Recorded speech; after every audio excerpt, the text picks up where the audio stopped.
Hello दोस्तों, ESIC की special MCQ series में आपका फिर से एक बार स्वागत है। दोस्तों, लास्ट की वीडियो में हमने ईएसआईसी के स्पेशल एमसीक्यू 25 कंप्लीट कर लिए थे और इस वीडियो में रिमेनिंग 25 क्वेश्चन हम कंप्लीट करने वाले हैं। तो इस वीडियो पर नए हैं तो वीडियो को लाइक कर दीजिए, चैनल पर नए हैं तो चैनल को सब्सक्राइब कर लीजिए। जैसा कि हमने बोला है कि ईएसआईसी के प्रत्येक एग्जाम में 2 क्वेश्चन आते हैं। आप यदि इस वीडियो को देखेंगे तो आपको 99% हम श्योरिटी देते हैं कि आपके एग्जाम में 1 या 2 क्वेश्चन सेम टू सेम मिल जाएंगे। तो आज का हमारा जो नेक्स्ट क्वेश्चन है वो है, what type of organization is the employee state insurance corporation.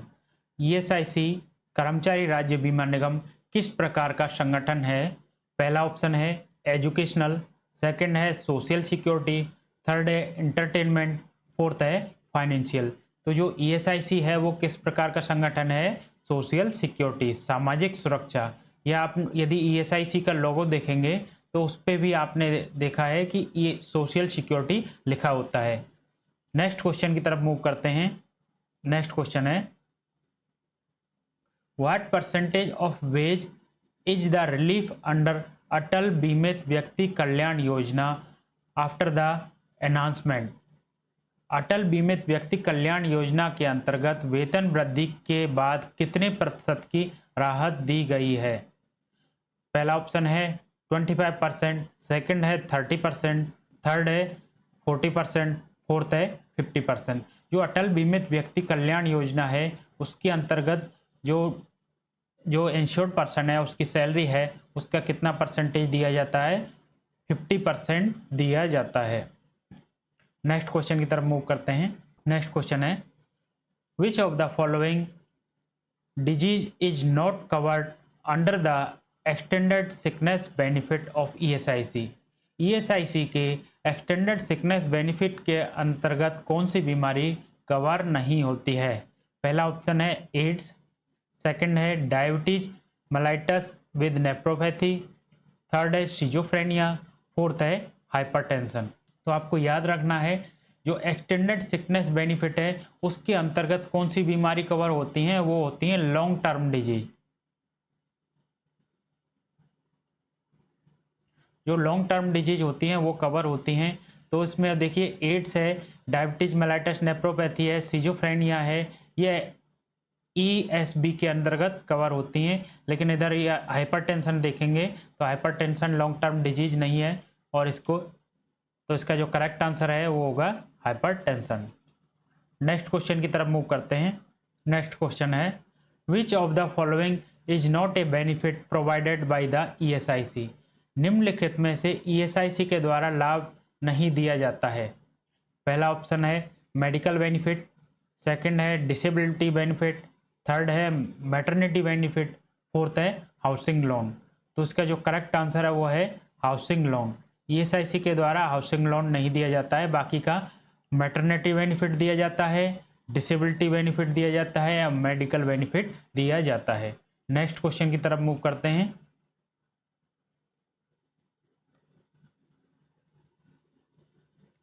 What is the official website of ESIC. ESIC की ऑफिशियल वेबसाइट क्या है? पहला ऑप्शन है ESIC.in, सेकंड है ESIC.gov.in, थर्ड है ESIC.nic.in, फोर्थ है ESIC.org।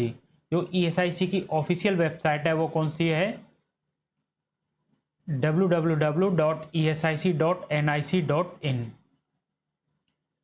देखिए ESIC official website is esic.nic.in but now esic.gov.in। ध्यान रखना पहले जो ESIC की वेबसाइट थी वो थी www.esic.nic.in, बट अब इसको अपडेट कर दिया है और लास्ट ईयर से अब अभी जो करंट इसकी वेबसाइट है वो कौन सी है? esic.gov.in।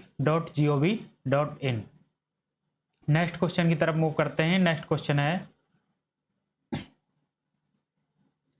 What is the primary function of ESIC mobile application ask an appointment. ध्यान रखना क्वेश्चन में आए ESIC का कौन सा एप्लीकेशन है? वो है AAA प्लस।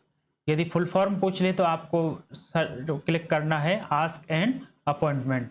अभी फंक्शन पूछे तो प्राइमरी फंक्शन, तो पहला ऑप्शन है इसका to provide entertainment service, second है to seek prior appointment at the ESIC dispensary and hospital, third है to offer financial advice, fourth है टू प्रोवाइड वेदर अपडेट। तो उसका जो करेक्ट आंसर है वो है to seek prior appointment at the ESIC dispensary and hospital. ESIC dispensary और अभी हॉस्पिटल तक के लिए भी एक्सटेंड कर दिया है, हॉस्पिटल में भी इसमें प्रायोर अपॉइंटमेंट ले सकते हैं, जिससे कि आपको लंबी कतारें लगती हैं हॉस्पिटल में उनसे बचा जा सके, और आपको जिस तरह की प्रॉब्लम है, जिस तरह की बीमारी है, उसी तरह के डॉक्टर पे आप जल्दी से जल्दी आप दिखा पाएँ। नेक्स्ट क्वेश्चन की तरफ मूव करते हैं। नेक्स्ट क्वेश्चन है permanent disablement benefit is paid on what factor. जो परमानेंट डिसेबलमेंट बेनिफिट है वो किस फैक्टर के आधार पर दिया जाता है। पहला ऑप्शन है लॉस ऑफ जॉब, सेकंड है extend loss of earning capacity, third है मेडिकल एक्सपेंसेस, फोर्थ है नंबर ऑफ डिपेंडेंट्स। तो इसका जो करेक्ट आंसर है वो है extend of loss of earning capacity. जो कमाई की क्षमता की हानि हो जाती है, क्योंकि परमानेंट डिसेबलमेंट, किसी का हाथ परमानेंट चला जाए या पैर परमानेंट चला जाए तो उसको पीडीबी बेनिफिट दिया जाता है। तो किस बेसिस पे दिया जाता है? Extend loss of earning capacity, क्योंकि इसमें क्या है, मेडिकल बोर्ड है वो डिसाइड करता है। PDB is based on the extent loss of earning capacity certified by the medical board. Next question की तरफ मूव करते हैं। नेक्स्ट क्वेश्चन है what percentage of wage the unemployment allowance under Rajiv Gandhi Shramik Kalyan योजना। राजीव गांधी श्रमिक कल्याण योजना के अंतर्गत बेरोजगार कितना परसेंटेज सैलरी का बेरोजगारी भत्ता के रूप में मिलता है। पहला ऑप्शन है 25%, सेकंड है 50%, थर्ड है 75%, फोर्थ है 90%। तो राजीव गांधी श्रमिक कल्याण योजना के अंतर्गत अनएम्प्लॉयमेंट अलाउंस कितना मिलता है? 50%। तो इसका जो करेक्ट आंसर है वो है बी। नेक्स्ट क्वेश्चन की तरफ मूव करते हैं। नेक्स्ट क्वेश्चन है what percentage of wage is dependent benefit paid at. जो डिपेंडेंट बेनिफिट है वो सैलरी का कितने परसेंटेज दिया जाता है। पहला ऑप्शन है 70%, सेकंड है 80%, थर्ड है 80%, फोर्थ है 90%। तो उसका जो करेक्ट आंसर है वो है 90%। Dependent benefit of rate 90% of wage to the dependents of deceased insured person. यदि कोई इंश्योर्ड पर्सन है और उसके काम करने के दौरान जो अपने वर्क प्लेस है वहाँ उसकी डेथ हो जाती है, उस कंडीशन में क्या होता है, उसको डिपेंडेंट, उसके जितने भी डिपेंडेंट हैं उनके लिए बेनिफिट मिलता है। तो उसकी सैलरी का 90% वेज के तौर पे उसके जो फैमिली है उसको दिया जाता है। नेक्स्ट क्वेश्चन की तरफ मूव करते हैं। नेक्स्ट क्वेश्चन है what is the duration of maternity benefit under the ESIC act for pregnancy. Pregnancy के दौरान जो ईएसआईसी एक्ट के अंतर्गत जो मैटरनिटी बेनिफिट है वो कितने समय के लिए दिया जाता है। पहला ऑप्शन है 20 वीक, सेकंड है 22 वीक, थर्ड है 26 वीक, फोर्थ है 30 वीक। तो इसका जो करेक्ट आंसर है वो है 26 वीक। जो ईएसआईसी के अंदर ईएसआई एक्ट के अंतर्गत जो मैटरनिटी बेनिफिट है वो कितने दिन तक के लिए दिया जाता है? 26 वीक। और इसमें जो सैलरी है वो भी 100% मिलती है। नेक्स्ट क्वेश्चन की तरफ मूव करते हैं। नेक्स्ट क्वेश्चन है what is the contribution requirement for maternity benefit in the preceding 2 contribution periods. जो कितना कंट्रीब्यूशन रिक्वायरमेंट होता है जो मैटरनिटी बेनिफिट लेने के लिए, जो कि कम से कम 2 कंट्रीब्यूशन पीरियड का हो। पहला ऑप्शन है 50 डेज, सेकंड है 60 डेज, थर्ड है 70 डेज, फोर्थ है 78 डेज। तो मैटरनिटी बेनिफिट के लिए कम से कम 70 डेज का कंट्रीब्यूशन होना कंपलसरी है। 70 डेज का कंट्रीब्यूशन होता है तब जाके वो मैटरनिटी बेनिफिट ले सकती है, जिसमें उनको 26 वीक तक उनको फुल सैलरी पर लीव मिलती है। नेक्स्ट क्वेश्चन की तरफ मूव करते हैं। नेक्स्ट क्वेश्चन है, for how long is unemployment allowance payable under Rajiv Gandhi Shramik Kalyan योजना। जो राजीव गांधी श्रमिक कल्याण योजना है उसके अंतर्गत कितने दिन तक अनएम्प्लॉयमेंट अलाउंस दिया जाता है, बेरोजगारी भत्ता दिया जाता है। पहला ऑप्शन है 1 ईयर, सेकंड है 2 ईयर, थर्ड है 3 ईयर, फोर्थ है 5th ईयर। तो इसका जो करेक्ट आंसर है वो है 2 year. Unemployment allowance is payable maximum up to 2 year. Next question की तरफ मूव करते हैं। नेक्स्ट क्वेश्चन है, which of the following true regarding the maternity benefit under ESIC. ESIC के अंतर्गत मातृत्व लाभ के संबंध में निम्नलिखित में से कौन सा कथन सत्य है। पहला ऑप्शन है it provide for maximum of 12 week, second है it provide maximum for 24 week, third है it provide maximum for 26 week, fourth है it provide for maximum of 30 week. तो इसका जो करेक्ट आंसर है वो है it provides maximum up to 26 week. यहाँ आपको और क्वेश्चन भी आपको क्लियर होंगे। देखिए, maternity benefit is provided 100% of daily wages. तो आपको ध्यान रखना है, क्वेश्चन में आ जाए कि कितना परसेंटेज मिलता है मैटरनिटी बेनिफिट में, तो 100% ऑफ डेली वेजेज, उनका जो डेली सैलरी होती है उसका 100% मिलता है। इसके अलावा कितने दिन तक मिलता है, 26 वीक तक, 26 वीक तक मिलता है। साथ में ही 6 week in case of miscarriage, यदि किसी का गर्भपात होता है उस कंडीशन में कितने दिन तक का मिलता है, 6 वीक तक के लिए मिलता है। During maternity leave 12 week for the commissioning mother, जो सैरोगेट मदर होती हैं उनको 12 वीक तक के लिए 100% सैलरी के साथ में लीव मिलती है। तो यहाँ आपके 4 क्वेश्चन कंप्लीट हो गए।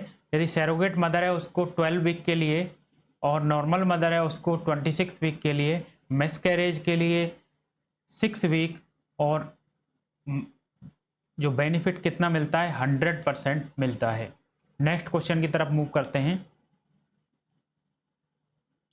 नेक्स्ट क्वेश्चन है, when was the ESIC established. ESIC की स्थापना कब हुई थी, 1948। नेक्स्ट क्वेश्चन की तरफ मूव करते हैं। Which of the following is a features of the ESIC dispensary. ESIC dispensary का कौन सा फीचर्स है। पहला ऑप्शन है round the clock medical care, second है स्पेशलाइज्ड ट्रीटमेंट, थर्ड है referral to the ESIC hospitals, fourth है ऑल ऑफ द एबव। जो ईएसआईसी डिस्पेंसरीज क्या करती हैं, round the clock medical care करती हैं, स्पेशलाइज्ड ट्रीटमेंट करती हैं, साथ में referral to the ESIC hospital, और ईएसआई के हॉस्पिटल होते हैं बड़े हॉस्पिटल, उनमें रेफरल करते हैं पेशेंट। तो इसका जो करेक्ट आंसर है वो है all of the above. Next question की तरफ मूव करते हैं। नेक्स्ट क्वेश्चन है, what is the rate of cash compensation of sickness benefit under the ESIC act. ESIC act के अंतर्गत जो सिकनेस बेनिफिट है वो कितना परसेंटेज दिया जाता है। पहला ऑप्शन है 50% ऑफ वेज, सेकंड है 60% ऑफ वेज, थर्ड है 70% ऑफ वेज, फोर्थ है 80% ऑफ वेज। इसका जो करेक्ट आंसर है वो है सी, 70% ऑफ वेज। यदि कोई पर्सन है बीमार हो जाता है और जो कि ईएसआई इंश्योर्ड पर्सन है, ये ईएसआईसी का बेनिफिट ले रहा है, तो उसको उस बीमारी के दौरान सिकनेस बेनिफिट है उसके अकॉर्डिंग 70% उसकी सैलरी का दिया जाता है। नेक्स्ट क्वेश्चन की तरफ मूव करते हैं। नेक्स्ट क्वेश्चन है, the primary source of funding for the ESIC. ESIC के लिए जो फंडिंग होती है उसका प्राइमरी सोर्स क्या है? पहला ऑप्शन है गवर्नमेंट ग्रांट, सेकंड है एम्प्लॉय कंट्रीब्यूशन, थर्ड है एम्प्लॉयर कंट्रीब्यूशन, फोर्थ है एम्प्लॉय एंड एम्प्लॉयर कंट्रीब्यूशन। तो इसका जो करेक्ट आंसर है वो है डी, बोथ एम्प्लॉय। जो एम्प्लॉय है और एम्प्लॉयर, जो रोजगार दे रहा है और रोजगार जो ले रहा है, दोनों के दोनों कंट्रीब्यूट करते हैं और वही फंडिंग होती है ईएसआईसी की, और उसी से ही जो ईएसआईसी के जितने भी बेनिफिट हमने बताए हैं वो सब मैनेज किए जाते हैं। नेक्स्ट क्वेश्चन की तरफ मूव करते हैं। The headquarter of ESIC is located in, ESIC का मुख्यालय कहाँ पर स्थित है? पहला ऑप्शन है मुंबई, सेकंड है न्यू दिल्ली, थर्ड है कोलकाता, फोर्थ है चेन्नई। तो जो ईएसआईसी का हेडक्वार्टर है वो कहाँ पे स्थित है? न्यू दिल्ली। तो इसका जो करेक्ट आंसर होगा वो होगा बी। नेक्स्ट क्वेश्चन की तरफ मूव करते हैं। नेक्स्ट क्वेश्चन है the Atal Bimit Vyakti Kalyan Yojana is aim at providing financial support, financial assistant. जो अटल बीमित व्यक्ति कल्याण योजना है वो फाइनेंशियल असिस्टेंट प्रोवाइड करती है किसके लिए? पहला ऑप्शन है एम्प्लॉय आफ्टर रिटायरमेंट, जो एम्प्लॉय हैं वो रिटायरमेंट के बाद में। सेकंड है अनएम्प्लॉयड इंश्योर्ड पर्सन, जो बीमित व्यक्ति हैं जो कि अनएम्प्लॉय हो गए, बेरोजगार हो गए, उनके लिए। सेकंड है, थर्ड है एम्प्लॉय चिल्ड्रन फॉर एजुकेशन, जो कर्मचारियों के बच्चों की शिक्षा के हेतु। फोर्थ है इंश्योर्ड वुमेन फॉर मैटरनिटी, जो इंश्योर्ड जो वुमेन है उनको मैटरनिटी के लिए। तो इसका जो करेक्ट आंसर है वो है बी, एम्प्लॉय इंश्योर्ड पर्सन। जो अनएम्प्लॉयड होते हैं, जो जो बीमित व्यक्ति होते हैं जिनका रोजगार चला जाता है, जो कि हमने लास्ट क्वेश्चन में बताया था, कोई किसी भी कारण से, या कोई फैक्ट्री क्लोज हो गई हो, या फैक्ट्री शिफ्ट हो रही हो, या कोई वहाँ स्ट्राइक हो गया हो, या और कुछ भी कारण हो, उस कंडीशन में जो पर्सन है अनएम्प्लॉय हो गया है, या उसका कोई परमानेंट डिसेबिलिटी हो गई हो, हाथ पैर यदि बिल्कुल ख़त्म हो गया हो, तो उस कंडीशन में अटल बीमित व्यक्ति कल्याण योजना के थ्रू उसको फाइनेंशियल सपोर्ट प्रोवाइड की जाती है। नेक्स्ट क्वेश्चन की तरफ मूव करते हैं। नेक्स्ट क्वेश्चन है who is the current director general of ESIC. जो ईएसआईसी के करंट जो डीजी हैं, डायरेक्टर ऑफ जनरल, वो कौन हैं? पहला ऑप्शन है राजकुमार, सेकंड है सुनील वैथवाल, थर्ड है राजेंद्र कुमार, फोर्थ है आलोक कुमार। तो उसका जो करेक्ट आंसर है वो है सी, डॉक्टर राजेंद्र कुमार है वो करंट डीजी हैं ईएसआईसी के। नेक्स्ट क्वेश्चन की तरफ मूव करते हैं। नेक्स्ट क्वेश्चन है what is one of the key benefit of the using AAA plus application of for ESIC beneficiaries. जो ईएसआईसी बेनिफिशरीज हैं उनके लिए क्या बेनिफिट है ईएसआई के जो एप्लीकेशन है आस्क एन अपॉइंटमेंट को यूज करने का? पहला ऑप्शन है इंटरटेनमेंट सर्विस, सेकंड है priority service and avoiding long Q, third है फाइनेंशियल प्लानिंग, फोर्थ है फ्री मेडिकल सप्लाई। तो उसका जो करेक्ट आंसर है वो है providing priority service and avoiding long Q. अब यहाँ देखिए, जो AAA प्लस एप्लीकेशन है वो ईएसआईसी जो बेनिफिशरीज हैं उनके लिए इसलिए बनाया है कि मान लीजिए किसी जो जो इंश्योर्ड पर्सन है उनको लंबी कतार में नहीं लगना पड़े। साथ में ही अब जब हम उसमें जो एप्लीकेशन के अंतर्गत जब हम अपना अपॉइंटमेंट फिक्स करते हैं, तब उसमें हम अपनी डिजीज को मेंशन करते हैं, क्या सिम्टम है, क्या कितने दिनों से हो रही है, तो उसके अकॉर्डिंग एक सीवियरिटी ऑफ डिजीज, किसकी ज़्यादा सीरियस डिजीज है, किसकी कम है, तो उसके अकॉर्डिंग एक सीरीज लिस्ट बन जाती है, जिसकी वजह से क्या है कि प्रायोरिटी सर्विस हम प्रायोरिटी दे पाते हैं कि किस पेशेंट को पहले केयर देनी है और किसको बाद में देनी है। इसके अलावा लॉन्ग क्यू, जो लंबी लाइनें लगी होती हैं रजिस्ट्रेशन के लिए, उनसे बचा जा सके। यही इसका की बेनिफिट है और इसीलिए ईएसआई का ये एप्लीकेशन बनाया गया है। नेक्स्ट क्वेश्चन की तरफ मूव करते हैं। नेक्स्ट क्वेश्चन है employee who are getting a daily wage average wage up to exempted from the contributing employee sharing of the ESIC contribution। जो ESIC है उसके अंतर्गत के जो कंट्रीब्यूशन होता है, एक तो होता है एम्प्लॉय का, एक होता है एम्प्लॉयर का। जो कर्मचारी है, एम्प्लॉय है, उसका कौन सा कितना कंट्रीब्यूशन जो शेयर है जो कि माफ़ कर दिया जाता है। पहला ऑप्शन है 70 रुपीज़, सेकेंड है 50 रुपीज़, थर्ड है 100 रुपीज़, फोर्थ है 176 रुपीज़। तो जो इंश्योर्ड पर्सन है जिनकी सैलरी कितनी है 176 रुपीज़ है, तो उनको क्या है कि ईएसआई का कंट्रीब्यूशन देने की ज़रूरत नहीं होती है, उनका माफ़ कर दिया जाता है, लेकिन वो बेनिफिट ईएसआईसी का पूरा ले सकते हैं। उधर एम्प्लॉयर का जो एम्प्लॉयर होता है, जो फैक्ट्री ऑनर होते हैं या फिर जो जहाँ पे भी वो काम करते हैं एम्प्लॉय, तो वो जो एम्प्लॉयर कंट्रीब्यूशन है वो तो कंटिन्यूस रहता है, लेकिन एम्प्लॉय का कंट्रीब्यूशन है वो एग्जम्प्ट कर दिया जाता है, माफ़ कर दिया जाता है। नेक्स्ट क्वेश्चन की तरफ मूव करते हैं। ESIC has recently extended its benefit to which of the following sector? ये हाल ही में ESIC ने किस क्षेत्र में अपना लाभ प्रदान किया है? पहला ऑप्शन है एग्रीकल्चर, सेकंड है कंस्ट्रक्शन, थर्ड है इंफॉर्मेशन एंड टेक्नोलॉजी, फोर्थ है टेक्सटाइल। तो जो ESIC ने अपना एक्सटेंड किया है बेनिफिट, वो किस में किया है? कंस्ट्रक्शन में। ESI ने कंस्ट्रक्शन का काम शुरू किया है और साथ में उसका बेनिफिट देना शुरू किया है। नेक्स्ट क्वेश्चन की तरफ मूव करते हैं। नेक्स्ट क्वेश्चन है which of the following is not a benefit provided by the ESIC? ESIC के द्वारा कौन सा बेनिफिट है जो कि प्रोवाइड नहीं किया जाता है? पहला ऑप्शन है वोकेशनल रिहेबिलिटेशन, सेकंड है फिजिकल रिहेबिलिटेशन, थर्ड है हाउसिंग लोन, फोर्थ है फ्यूनरल एक्सपेंसेस। तो ESIC अंतिम संस्कार के लिए भी खर्चा देती है, साथ में शारीरिक पुनर्वास, व्यावसायिक पुनर्वास, उनके लिए क्या है कि बेनिफिट देती है, साथ में हाउसिंग लोन है वो ESIC नहीं देती है। तो उसके जो करेक्ट आंसर है वो है सी। नेक्स्ट क्वेश्चन की तरफ मूव करते हैं। नेक्स्ट क्वेश्चन है हमारा और आज का लास्ट क्वेश्चन है under which ministry does ESIC operate? ESIC है वो किस मिनिस्ट्री के अंतर्गत ऑपरेट करती है?